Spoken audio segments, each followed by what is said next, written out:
Hello everyone, welcome back. Today we're going to be talking about 22 rifles, and one of the questions that came up in the comments of another video that I did is, should you get yourself a dedicated 22 or should you get yourself a 22 conversion bolt for your AR-15? Okay, so I'm going to tell you guys my story. Okay, this rifle over here, I actually have two of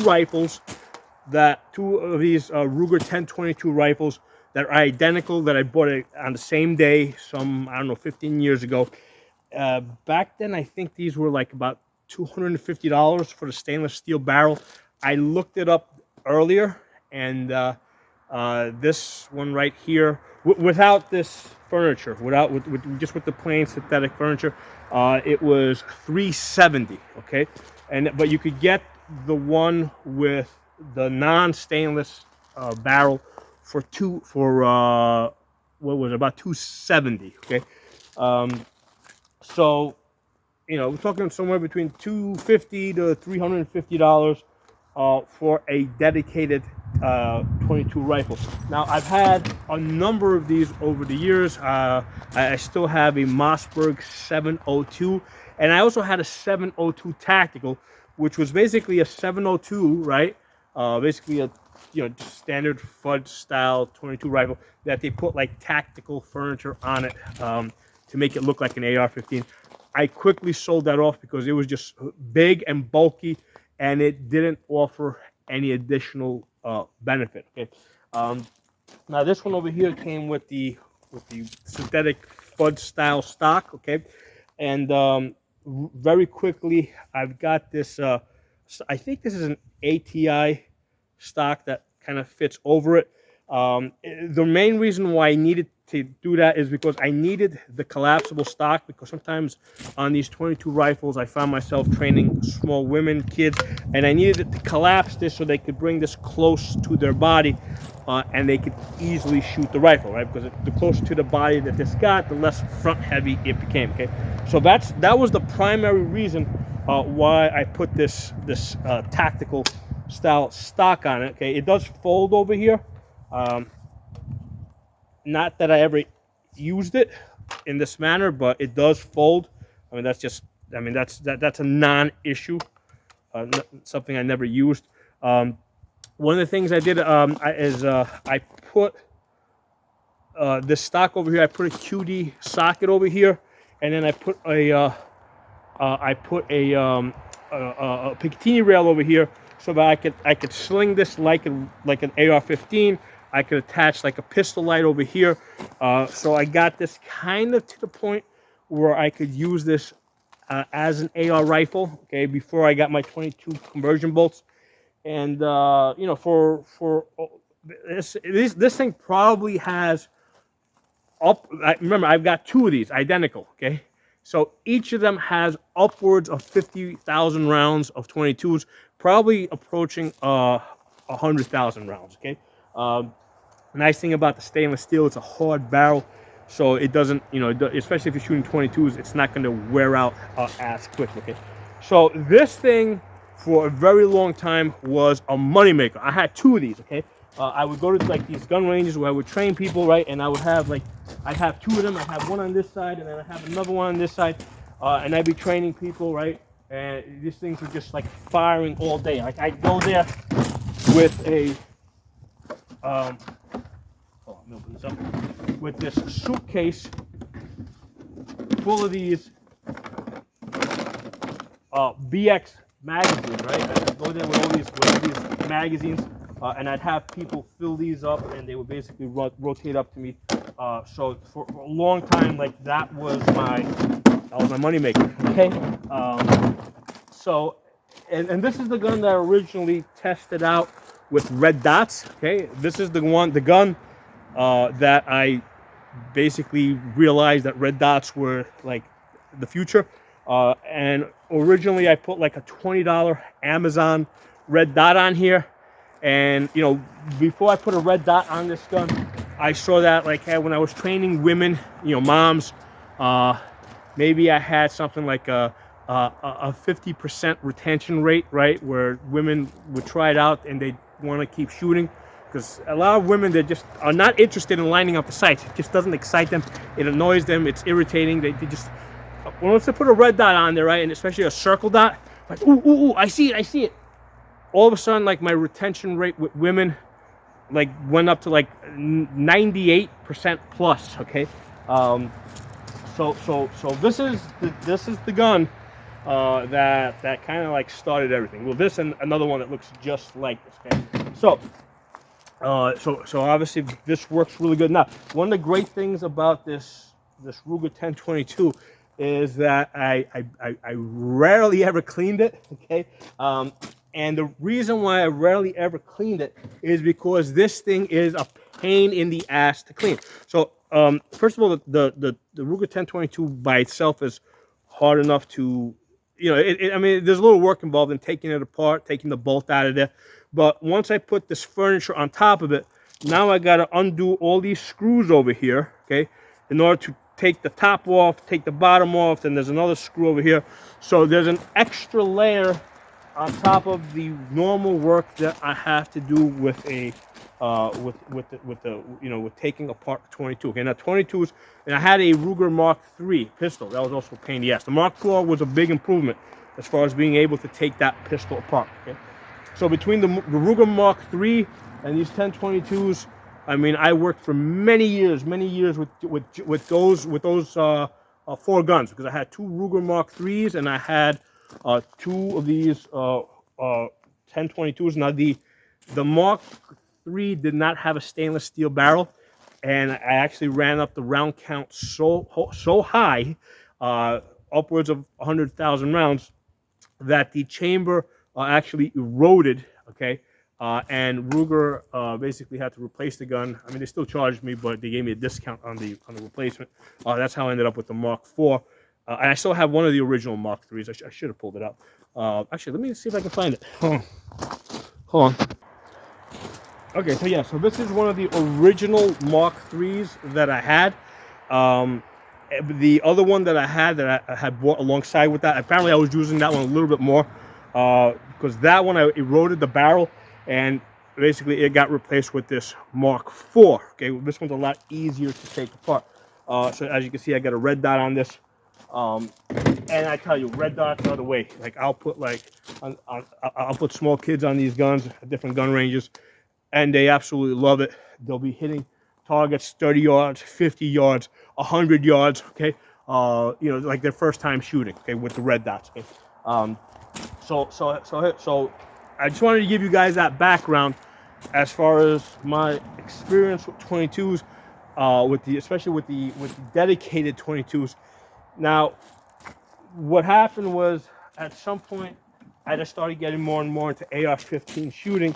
At some point, I tried out these conversion bolts. Okay, so I've got one in this rifle right now. Right, so I took out the 22 bolt that was in there, and I put this one in. Okay, so I got this one in. So the nice thing about this is, for cleaning purposes, this is really easy to get at and clean. Okay, and I can take the bolt apart really easy.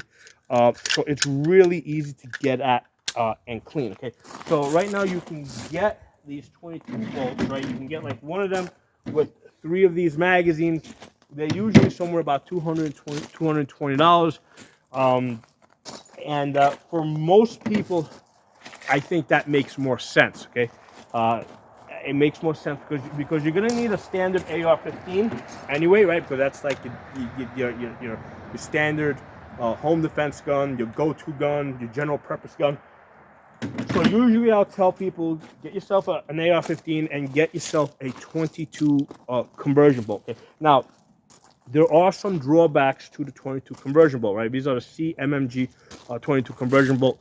The main drawback, the only drawback that I have really seen, is that the firing pins and the firing pin springs that are inside these do break. Okay, and I think that now here's the thing: they do break, but every time they break, I've been able to contact CMMG and they basically replaced it on the warranty. Okay, so and I spoke to them a little bit. They basically we kind of agreed that there was probably a tempering issue, and I'm hoping that they've fixed it. Okay, but at the same time, I'm kind of guessing that those 22 the springs in there, even the replacement ones that they give you, even if they're better ones, they probably have a more limited life. So given that I have like literally shot like upwards of 50,000 rounds, approaching 100,000 rounds with 2 of these Ruger 1022s,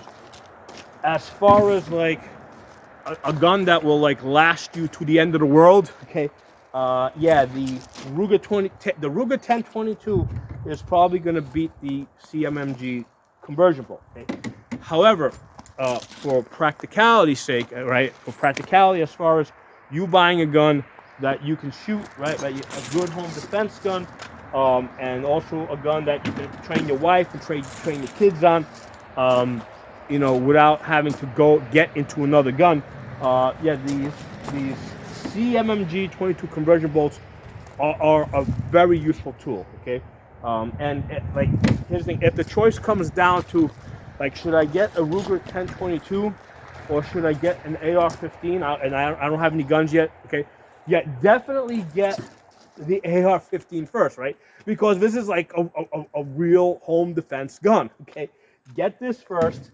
Okay, and then decide like, okay, do you want to get like, if you're gonna get a 22, do you get yourself like something like a 1022, or do you get yourself a you know, a conversion bolt? Okay, the cheaper option is probably going to be to get yourself the 22 conversion bolt. Okay, so now let's talk real quick about accuracy, right? Because here's the thing: this is a dedicated a dedicated 22 rifle.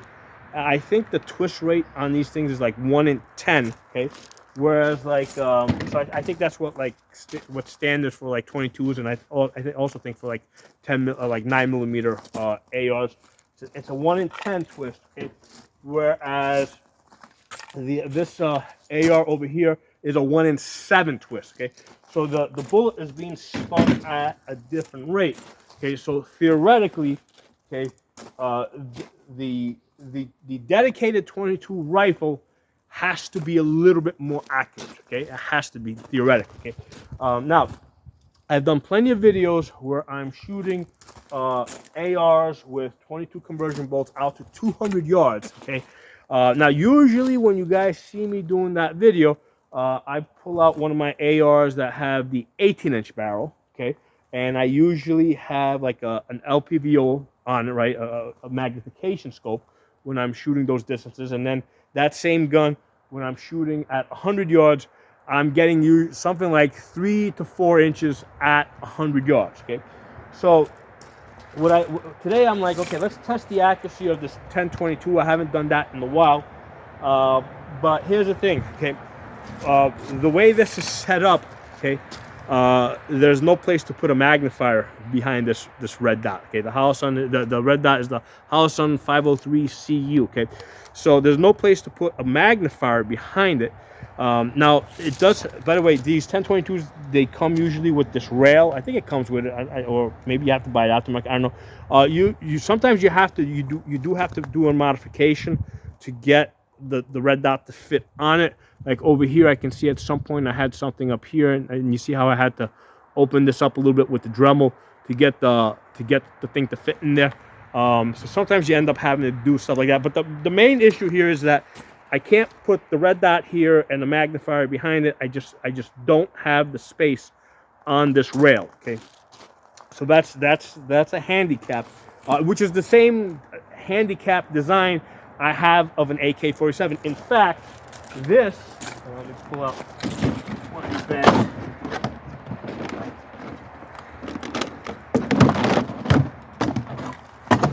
Okay, so with these curved magazines, this pretty much resembles an AK-47. So if you want like a 22 version of an AK-47, this is it right here. Okay, especially with a lot of AKs that have like side folding stocks.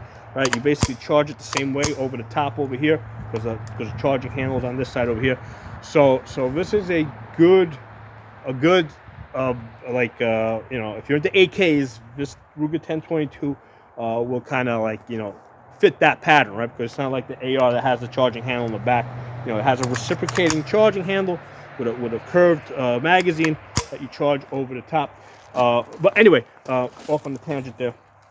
Main thing I want to say is the handicap of this design is that I can't put a magnifier behind this red dot, which is a major advantage of the conversion bolt, the 22 conversion bolt in an AR-15, because I can easily put the magnifier behind this. Okay, so that's a major advantage. Okay, so here's the thing: in order to keep things fair, right, instead of pulling out the 18-inch AR with LPVO, I pulled out this AR here, which is a 16-inch barrel, and I shot it with just the red dot, just the optic, no magnifier behind it. Okay, so when I shot it today, I did two 10-shot groups.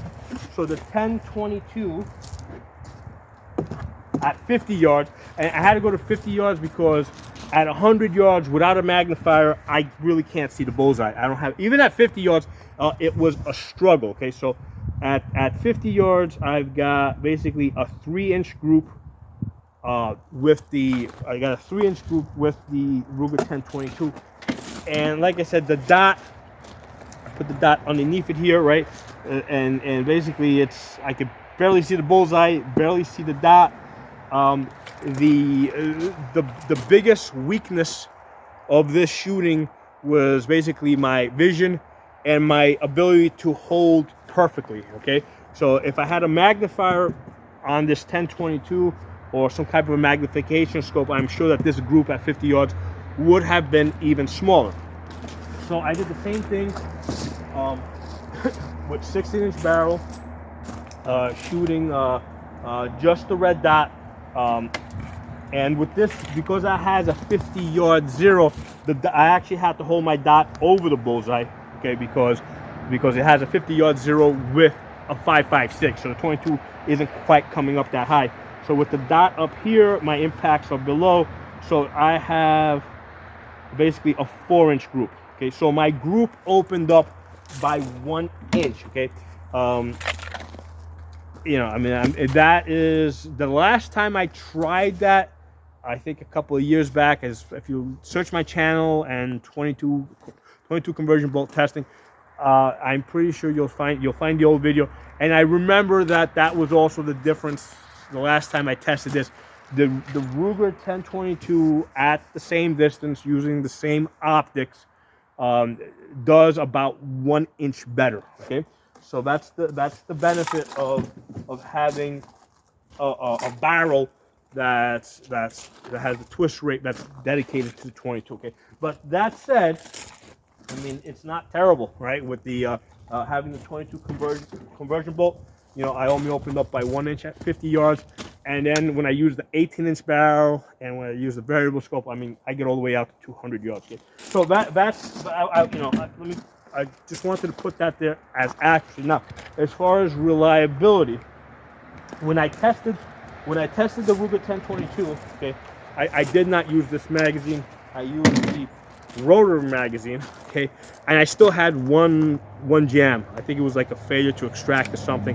I think the case got chewed up. Actually, there's the one right here. For whatever reason, the case got chewed up on the way out. So I had one failure with the rotary magazine, and then also when I was shooting the 22 conversion bolt from cmmg, I also had one failure out of this magazine as well. So both of these guns had one feeding error when I was shooting them. Okay, now I can tell you guys, over the many years of shooting these 1022s using these Ruger BX 25 magazines, these are not 100% reliable. Okay, I mean, the rotary magazines are more reliable. Okay, but the problem is they only hold 10 rounds, and when I'm training people, I can't use these. I mean, I need to get more rounds in the magazine if I can get people into a rhythm. These things will also jam. They're decently reliable, but don't think that they are like 100% reliable. The issue usually is this, right? You see how that shakes a little bit? Okay, that usually causes some feeding issue. These 22s, they do not have feed ramps. Okay, so if the magazine moves slightly out of place, like that, because there's no feed ramps, it can have a problem on the way in. Okay, the same thing goes with these magazines. Right, so if you're using the 22 conversion bolt, okay, this also has some wiggle over here. Okay. Now you might say, hey, wait a second, doesn't the M4 have feed ramps? Yes, the M4 has feed ramps, but the round doesn't feed directly into the feed ramps. The round actually feeds into this extension over here, right? Because basically the round, here, let me get one of these rounds. The round comes off the magazine, it feeds into here, okay?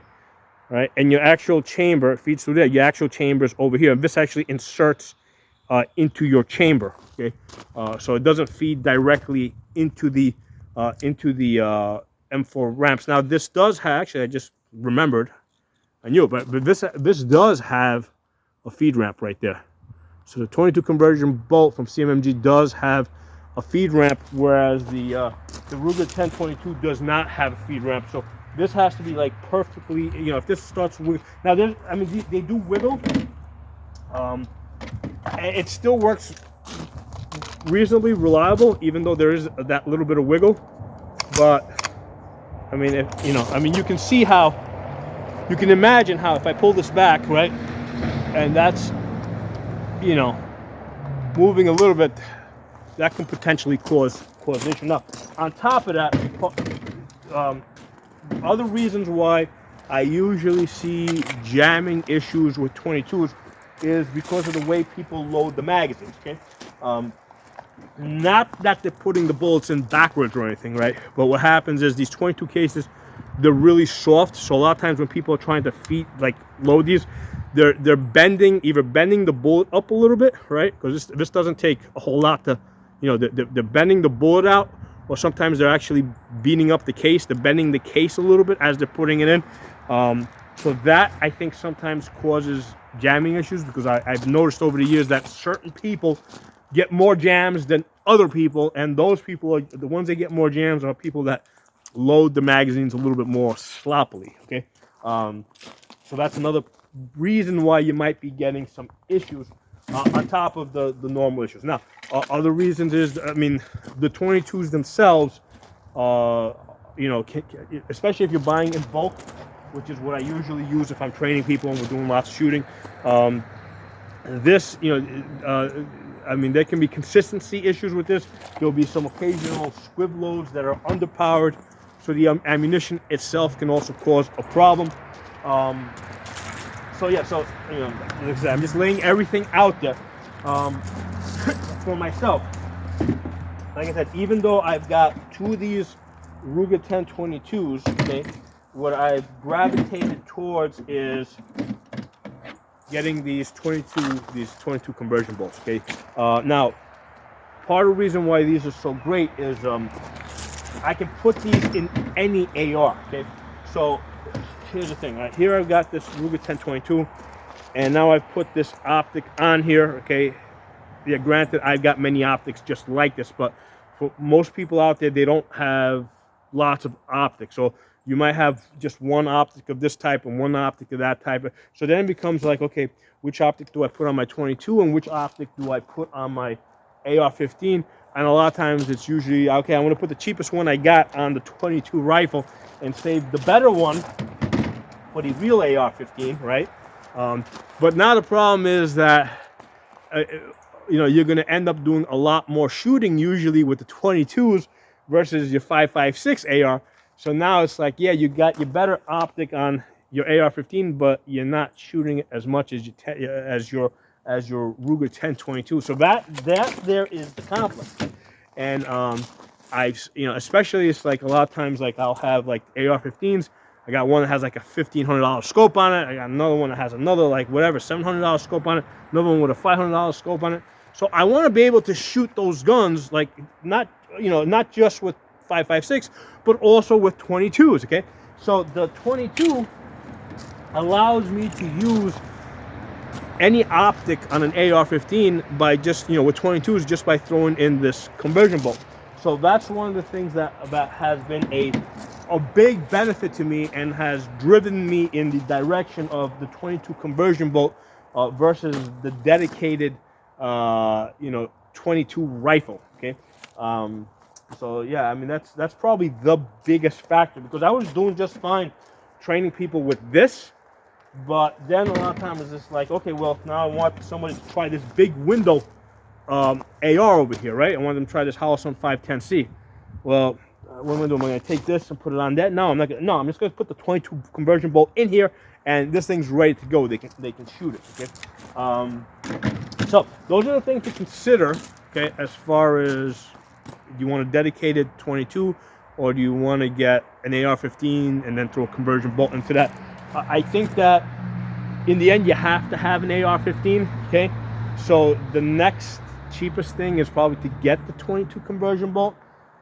The only reason why I think you would want something like this is if you're specifically buying a gun for the apocalypse, where it's going to be extremely reliable, and with two of these with over 50,000 rounds on them.